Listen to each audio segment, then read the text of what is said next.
here's the thing. For everybody listening, don't make the same mistake the Bengals just did in any facet of your life. People are going to get hurt. It's the hockey season. And if they want to make the deep run to the playoffs, they're going to need players. And Ben Hutton's a good defenseman that can help. I don't think they will. If they don't have Anthony Davis, I'm saying it right now. If Anthony Davis is out for the playoffs, they don't make it out of the first round. I was very tempted to just put defense. What about the Jared Cook play on the sideline? And then Mason Crosby's 55-yard field goal or something like that. That was a good one. Come on, Austin and I've been saying this ever since Joe Burrow got injured. I just do not see Harden putting in the same amount of effort into each game. And I honestly believe that's why he hasn't won a championship yet. That's a perfect name. What you said, name brand players. Like, it's not the great value Target brand toilet paper or whatever. It's the Charmin Ultra Strong. I swear we didn't script that. Fultz is injured, and he really hasn't lived up to the potential of being the number one overall pick when he was selected by the Sixers.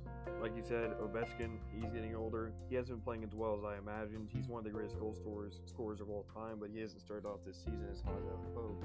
How is Joe Burrow going to get the ball to them if his butt is already on the ground and he finally decides who to throw to? I don't really think the Dodgers are going to make the World Series this year. I feel like they'll make it to the NLCS. And then I want to talk about the Fernando Tatis extension, because that really surprised me. Because he's so young. You see the Chiefs beefing up their O-line, and then you have the Buccaneers beefing up their defensive line. Ingrained in the life of Tom Brady and what winning actually looks like, I think will be a very good move for Bruce Arians and this Bucs organization. Hi, I'm Jeff Allen, and you're listening to Outsiders Opinions with Kevin and Austin. What's up, y'all? Welcome to our 93rd episode. Today we will be doing NFL Playoff or Bust, and this will be our final episode in this format. We will explain the new format in the end of this episode, but today we're going to talk about NFL Playoff or Bust. Make sure to check out our previous episode ranking the top 10 biggest moves in the NHL. So we apologize for the long hiatus. Just had to figure a few things out, and that's when we decided to choose a new format, which will be detailed next at the end of this episode, and we'll start next episode. But the definition for playoff or bust are teams that are on the fringe of making the playoffs. If the teams miss the playoffs, coaches will lose their jobs.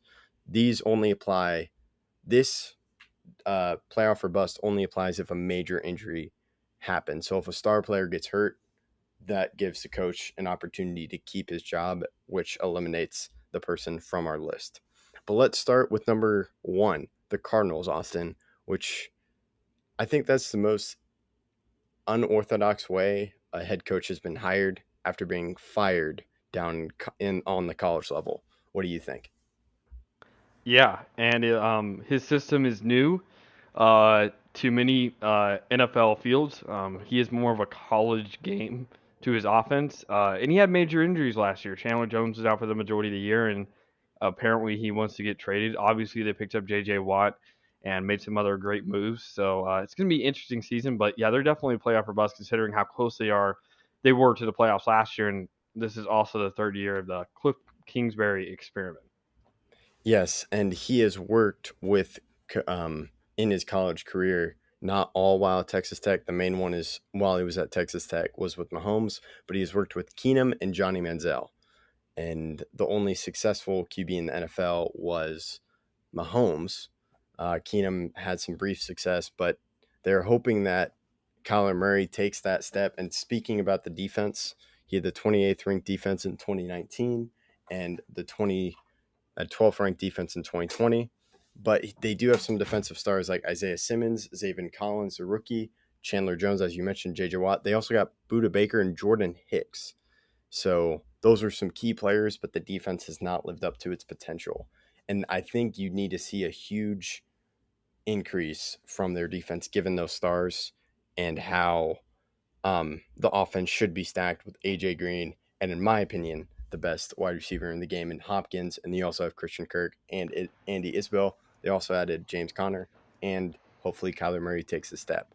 But if something goes wrong, you can see Cliff Kingsbury getting fired on Black Monday. That's it, right? Yeah. Okay. now we can move on to the second team, which is the Vikings. This coach Mike Zimmer, of course, has been with the Vikings since 2014. The farthest he went in the playoffs was in the 2017 NFC Championship game, where I'm pretty sure it wasn't even close. Like, their defense was incredible, got It was beat up by 48 to Nick Foles. 6. 48 Okay, to 6 or 48-6. Okay, some crazy. I think it was 48 to 6. let's see. I'll check you up on that while you talk. Yeah. So I mean, another crazy thing, we mentioned Keenum twice now, or at least I have. He was the quarterback of that 2017 NFC Championship game, and it, like you said, wasn't close. Mike Zimmer hasn't had continuous success. Obviously, they did not make the playoffs last year after surprisingly beating the Saints the season before. So it's been kind of a crazy road for Mike Zimmer and the Vikings. But if Kirk Cousins and crew cannot find their footing, I think he really could be fired. It's 38-7. Great. That's also a great transition. I wanted to talk about Kirk Cousins because possibly you saw them draft Kellen Mond, so they could move on from Cousins. And given Mike Zimmer's tenure, he's never really had that consistent QB. So maybe you see them bringing an offensive coordinator like Eric Bieniemy or Brian DeBall to develop Kellen Mond or another quarterback of their choice if they do really, really bad and get a high pick. So those are the final things. And you remember before the NFC Championship game, the last time the Vikings were in the playoff was when who missed that kick? Wait. Are you talking about the one against Seattle? Yeah, the one against Seattle. That's the last time they were in the playoffs. Oh, the last time they were in the playoffs before 2017. Oh, I was very confused because they obviously made the playoffs back in 2020, so I was confused on whether or not you were talking about. Yeah, but that was that Kai Forbath? No, I had to look it up. It's Blair Walsh. That's right. Blair Walsh, I think, went to Seattle afterwards, right? I think he did because he did try to make a comeback. Yes, he also played for the Seahawks and the Atlanta Falcons. Yeah. Yes, he signed with the Seahawks, then with the Falcons in 2019, and then was waived in 2019. Then he Wait. the practice squad for the Saints right now. Wait. But Kai Forbath was okay. So I'm looking at it. Kai Forbath was the kicker in Minnesota 2016 and 2017. So he was on the team during their NFC Championship run, but he wasn't the one who missed the infamous 29-yard field goal. Yeah. Well, yeah, and they let the clock go out, and then boop. Sorry. I still remember Richard Sherman reaction to that was pretty funny.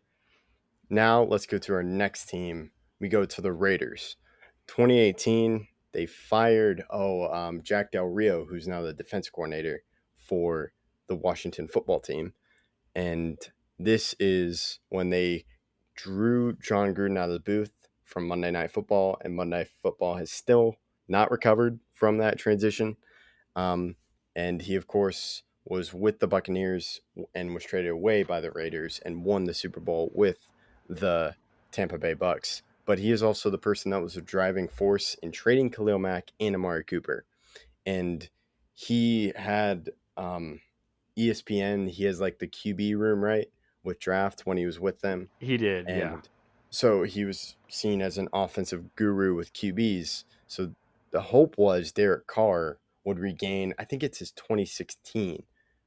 I want to say MVP because I think he was still a long shot then when they played the Texans. He was pretty close.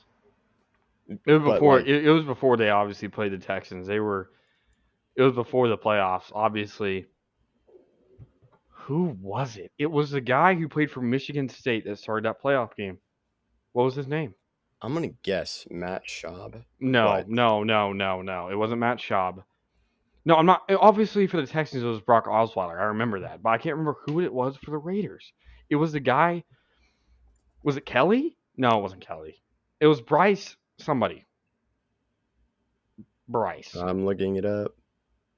Oh, it's Connor Cook. Oh, no. Yeah, no, it is. Again, that's the Michigan State quarterback I was referencing before. Yeah.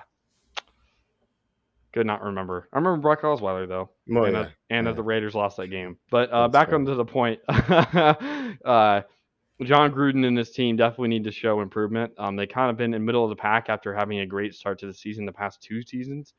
They've been like 6-3 or 6-4, and then end up losing almost all the rest of their games. That infamous Dolphins game will live in the mind of Raiders fans forever when they tried to run out the clock and then kick a field goal, and then the Dolphins went all the way down the field and scored. My The face dad, mask, the like yeah, yeah, huge yeah, face yeah, the mask Ryan penalty. Fitzpatrick game, yeah. Uh, my dad's very against running the clock out to kick a field goal, especially when you're in first and goal. Uh, just score a touchdown. I don't. Weird call, but they ended up losing the game infamously, and now they're kind of stuck in a rut. John Gruden was given a 10-year contract, but we could see that terminated very, very soon if his team doesn't get it right. And I mean, this is a team that obviously has great young talent. Darren Waller, one of the best tight ends in the league, so they have no excuses. Henry Ruggs is supposed to take the next step. I've heard from insider sources, but I'm excited to see how this Raider team does, and I really hope they get into the playoffs this year. Yeah, and so we've already mentioned 2 times don't run out the clock for a field goal where it went wrong with Blair Walsh and now John Gruden. Uh, also forgot I was at first and goal. That was just weird. Now we go to the second last team. That, of course, is the Broncos with the head coach Vic Fangio. Their quarterback problems, you have Teddy Bridgewater or Drew Lock. And defense is what, like, when the Khalil Mack was first went to the Bears, he was great, and he was under Vic Fangio. So the Broncos signed him in 2019. So this will be his third season once again. In 2019, they finished second in the AFC West, but then they finished fourth in the AFC West this past season. So they did have a Von Miller injury, so that could count, but they need to take strides with their offense, or then I think you see Vic Fangio lose his job. What are your thoughts? Yeah, and I think this is only a playoff or bust now that every team in the division can make the playoffs, so they could still be worse than Kansas City, Chargers, and the Raiders, and still make the playoffs. The AFC is going to be a tough conference. However, the Broncos should be taking strides. Their defense is good. They're getting Cortland Sutton back, who was out all last year, and um, their wide receiver core is very, very underrated. And Teddy Bridgewater and crew, I think, will be good if they can get into a good stride. Obviously, they're in a good division, but Big Fangio has to prove something. And right now, he's struggled to do anything, especially because of injuries. I'll give him credit. Injuries are derailing their season before they really get started. But Melvin Gordon, Teddy Bridgewater, Cortland Sutton really headline that offense. And for them, hopefully they make it. Yep. And now to my team, the Dallas Cowboys. Have I told you? Have I told you who I think is going to replace Mike McCarthy if he doesn't make the playoffs? I'll tell you. I'll tell you after we talk about how Mike McCarthy could lose his job, given Jerry Jones how impatient he is and how he is the general manager, given several police. But he's the best owner in Dallas, which is a bad thing. Like, I'm not wrong, but it's just sad. So those, given that and how bad the NFC East is, even though I have the Cowboys missing the playoffs in our predictions, I think given how well this offense is and how this offense is great and it's Super Bowl caliber, but the defense needs some work. It needs a lot of work. That's needs some work is a huge understatement. What are your thoughts on this? Yeah, definitely an understatement. Hopefully, special teams also can be impactful. We saw them obviously have Greg Zerline, and he played well last year. Wait, was it Greg Zerline? It was Zerline, right? Yeah, it's Zerline's with them now. Yes. Yeah. That's what I thought. Okay, and I mean they're a team that has to stay healthy. Injuries to multiple of their offensive line members, and obviously Dak really derailed their season last year. And Mike McCarthy, as you said, struggled. And without a bad defense and one that needs more help, Jerry Jones will not be hesitant to fire somebody if need be, and especially if this team does not make the playoffs. All right. So now that we've covered that, and to final round out this talk, I think the replacement for Mike McCarthy is Kellen Moore because he turned down that Boise State job. I don't think it's the right move, but I think I thought you were Kellen going to say Moore's Dan Quinn. That was my guess. no. I Defensive think Kellen coordinator. Moore because why do you turn down your alma mater in college, which would put you on the high track to um, NFL coaching stardom if you didn't have someone tell you, hey, if things go bad, I will put you as my head coach. That's an interesting take, and I always thought it was because he was gonna get paid more. I thought Jerry Jones probably overpaid him to keep him. He may have, but I think he said to him, you're my guy for the next head coach. Because, like, I think of it as Jason Garrett 2.0. QB for the Dallas Cowboys, offensive coordinator, and the interim coach for a little bit. And then because some people, he's young, so you can go the McVay route, even though he won't be as good as McVay. I don't think Kellen Moore was the right fit, but I just think Jerry would do that.